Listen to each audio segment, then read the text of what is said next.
ఇంటికి రావే 4 రోజులు ఉండిపోదు గాని. అబ్బా నువ్వు ఎందుకు పిలుస్తున్నావు నాకు తెలీదు. గాజులు కొట్టేయడానికే కదా. ఏం అక్కర్లేదు, నేను మీ అన్నయ్య దగ్గరే ఉంటాను. నువ్వు ఎక్కడైనా ఉండవే. నువ్వు చచ్చాక నీ గాజులు నాకే రావాలి. రాకపోతే అప్పుడు చెప్తా. పోవే. నీ దగ్గరే ఉంటా మరి. ఇప్పుడే లాయర్ని కలిసి వస్తున్నాను. మన పొలం మన చేతికి రావడానికి ఇంకొక 6 నెలలు పడుతున్నట్టున్నారు. అది అమ్మేసి ఆ నగలు చేద్దాం అనుకున్నాను. ఇప్పుడు అది కూడా కుదిరేలా లేదు. ఓ పని చేస్తే ఏంటది? రోల్డ్ గోల్డ్ నగలు తెచ్చి బ్యాంకులో పెట్టి లోన్ తీసుకుందాం. అది ఎలాగ నీ చేతిలో పనే. పైగా బ్యాంకులో లోన్ శాంక్షన్ చేసేది కూడా నువ్వే. ఊరుకోరా, మన బ్యాంకులో 1,00,000 రూపాయలకు మించి ఎవరికి లోన్లు ఇవ్వట్లేదు కదరా.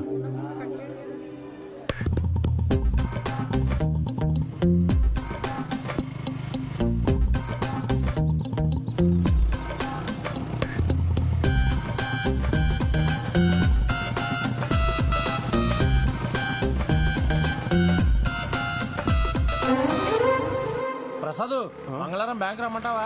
వద్దు, గురువారం రా. నువ్వు లాంచి ప్రసాద్ నీకోసం ఎదుగుతున్నాను రా. ఏంట్రా? నాకు బ్రహ్మాండమైన ఐడియా వచ్చింది. ఏంటది?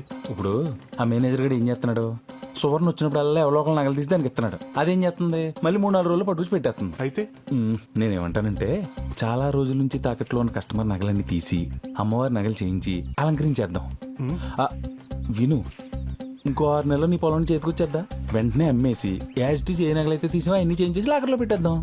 పోరా, జాబ్కే రిస్క్. ఎండోమెంట్స్ వాళ్ళకి తెలిస్తే ఫ్యామిలీ రిస్క్ వద్దు, ఆలోచించుకో.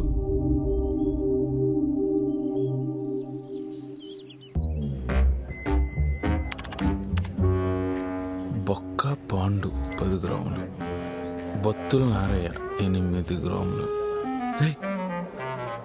పుట్టు నాగరాజు లక్కవరం వీడికి తెలుసా? బాగా 80 తులాలు పెట్టి 5 ఏళ్ళయింది. నెల టెన్షన్గా వడ్డీ కడుతున్నాడు. సంవత్సరానికి ఒకసారి మార్చి 31 అప్పు రెన్యువల్ చేసుకుంటున్నాడు. ఇక్కడ చూడు, పావుల వడ్డీకి క్రాప్ లోన్ తీసుకుని బయట రీల్ జీరోలకి 10 రూపాయల వడ్డీకి ఇవ్వడానికి మరిగాడు. ఇడు ఇప్పుడు ఎప్పుడే రాడు. పద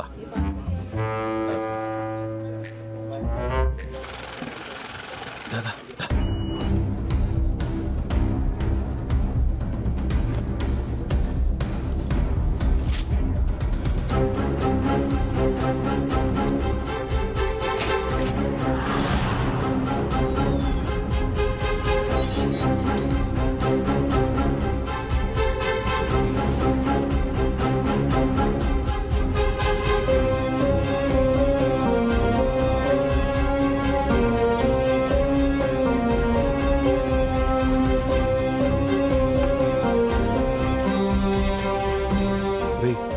మనకు కావాల్సిన 100 తులాలు, మరి మిగతా 20 తులాలు మా మామ మెళ్ళ ఉంది, లాక్ కొత్తానుండు.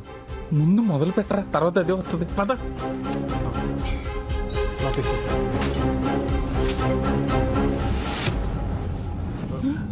ప్రసాద్, నా నగలు మొదలెట్టావా?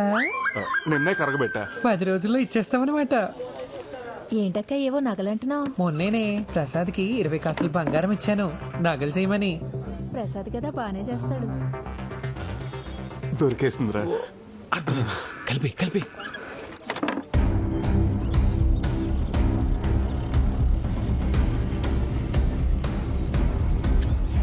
తాత ఒకసారి రా.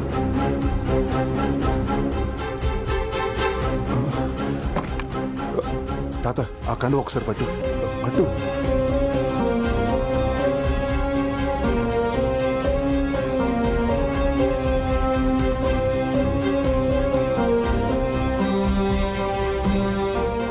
అది కాదురా. నువ్వు ఎక్కువ ఆలోచించొద్దు. ఇది కూడా ఒక రకంగా అప్పే. మన పొలం రాగానే తీర్చాల్సిందే. ముందు నువ్వు పని మొదలుపెట్టు. నగలు జాగ్రత్త. మన ఇంట్లో ఉండే ఆదవులకి నగలు కనిపించకుండా చూసుకో.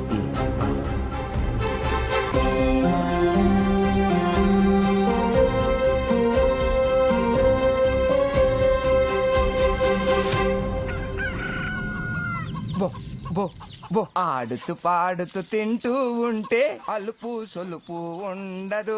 ఈ రోజు మీకు పండగే. బాగా తినండి. బోరుడు గుడ్లు పెట్టాలి.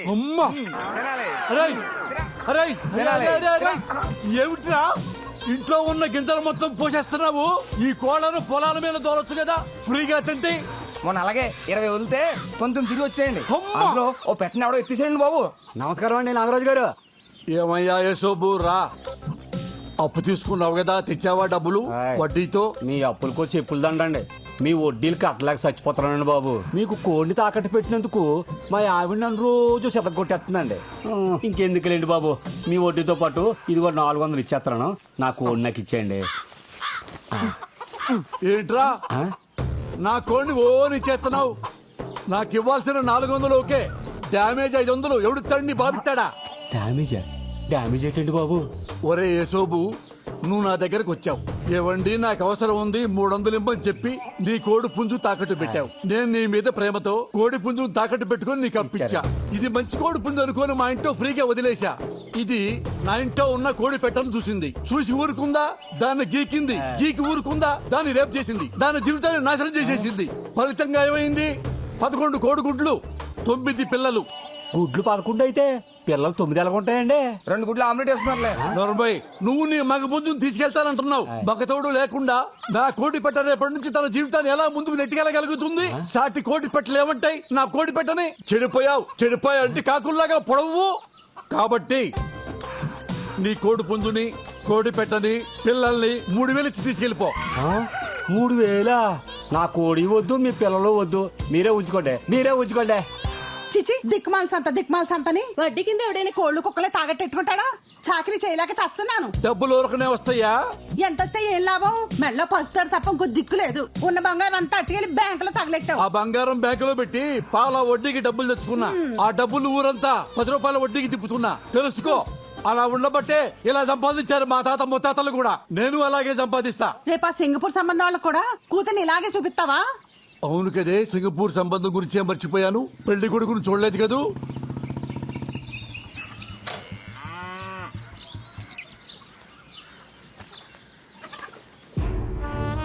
ఏంటమ్మయ్యా, కాంక మహాలక్ష్మి గారు సింగపూర్ సంబంధం చూస్తున్నావుట. నా పరిస్థితి ఏంటి? ఒరేయ్ నరసింహ, మీ అమ్మగాని నిన్ను తీసుకెళ్లి చెత్తపుట్ట పక్క నిలబెట్టిందనుకో, చెత్తేరికి వెళ్ళేవాడు కూడా నిన్ను తీసుకెళ్లడరా. అది నీ పొజిషను. నా కూతుర్ని గాల్లో తిరిగేవాడికి ఇచ్చి పెళ్లి చేస్తాను తప్ప నీలాగా గాలికి తిరిగేవాడికి ఇచ్చి పెళ్లి చేయను. అత్తయ్యం చేసుకోకముందు నువ్వు గాలోడివే, మా అమ్మ చెప్పింది. ఈ సంబంధం ఎలా కుదురుతుందో నేను చూస్తాను. చూశావే, వీడికి మన కూతుర్ని ఇయ్యాలంట. అరే అయ్యా, కనక మహాలక్ష్మి ఎక్కడా?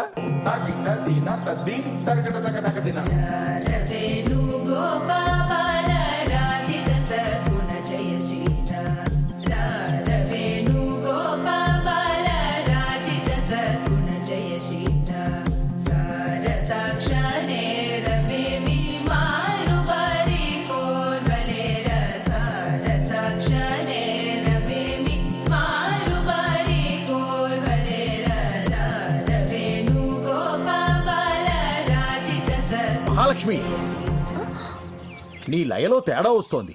నిద్రలో ఉన్నావా? ఊహలో ఉంది మాస్టర్. అక్కకి పెళ్లి చూపులు. అవునా మహాలక్ష్మి? అవును మాస్టర్, సింగపూర్ సంబంధం. ఆహా, సంబంధం కుదిరితే అదృష్టవంతురాలివే. ఆల్మోస్ట్ కుదిరింది మాస్టర్. ఆల్రెడీ ఫోటో చూసి లైక్ కూడా కొట్టేశానండి. సింగపూర్ నుండి ఫ్లైట్ లో అలా వచ్చి ఫార్మాలిటీస్ అన్ని చూసుకుని ఇలా ఫ్లైట్ లో వెళ్ళిపోవాలంట. మహాలక్ష్మి, ఫోన్ వచ్చింది. ఓ, అమెరికా నుంచేనా? మాస్టర్ ఒక్క నిమిషం, నా ఫ్రెండ్. అలాగే. హలో, ఎక్కడున్నావే? నేను డాన్స్ క్లాస్ లో ఉన్నాను. నీకు సంబంధం కుదిరిందంట మా పద్మ చెప్పిందిలే. సింగపూర్ ఫ్లైట్ లో వస్తున్నాడు. సింగపూరా?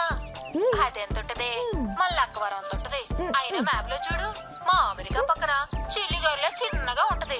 అయినా నాకులాగా అందరికి అమెరికా సంబంధం కుదరొద్దు. నీకు విషయం తెలుసా? మొన్న బాత్రూమ్ లో కాల్ జారిన దగ్గర నుంచి మా ఆయన నన్ను అస్సలు ఏ పని చేయనట్లేదే. ఏమైనా కాల్ జారడం నీకు బాగా కలిసి వచ్చింది లేవే. ఇక్కడ కాల్ జారితేనేగా మీ నాన్న అర్జెంట్ గా పెళ్లి చేసి పంపించాడు. పొయ్యి మీద ఏదో మాడుతున్నట్టుంది. మళ్ళీ ఫోన్ చేస్తానే. బాయ్. మాడుద్ది లేకపోతే ఇది దీని వేషాలు. ఏమండి వెంకటేశ్వరరావు గారు, ప్రసాద్, ఈ నెల 18వ తారీఖు నగల వేలం పాటించాలి. అందరికి నోటీసులు పంపించండి. అలాగే ప్రసాద్.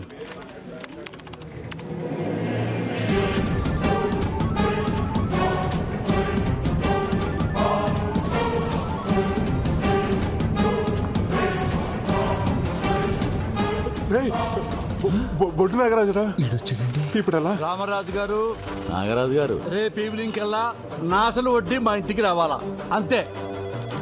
అయ్యా నాగరాజు గారు నమస్కారం. అయ్యా నమస్కారం. చాలా రోజులకు వచ్చారు. బ్యాంక్ వడ్డీ కట్టాక వచ్చారు. సోమవారం అమ్మాయి పెళ్లి చూపులు, బంగారం కోసం వచ్చానండి. బంగారమా? చాలా సంతోషం అండి. ఇంతకీ ఆ అబ్బాయిది ఏ ఊరు, ఏం చేస్తుంటాడు? సింగపూర్ షిప్పింగ్ యార్డ్ లో మంచి ఉద్యోగం, నెలకు 3 లక్షలు. ఓ చాలా బాగుంది. రండి. ఇదిగో ప్రసాద్. నమస్కారం. నమస్కారం. నాగరాజు గారు నగలు విడిపించాలి. అసలు వడ్డీ కట్టించుకుని త్వరగా అయ్యేటట్టు చూడండి. సార్ మీరు అక్కడ కూర్చోండి. అలాగే.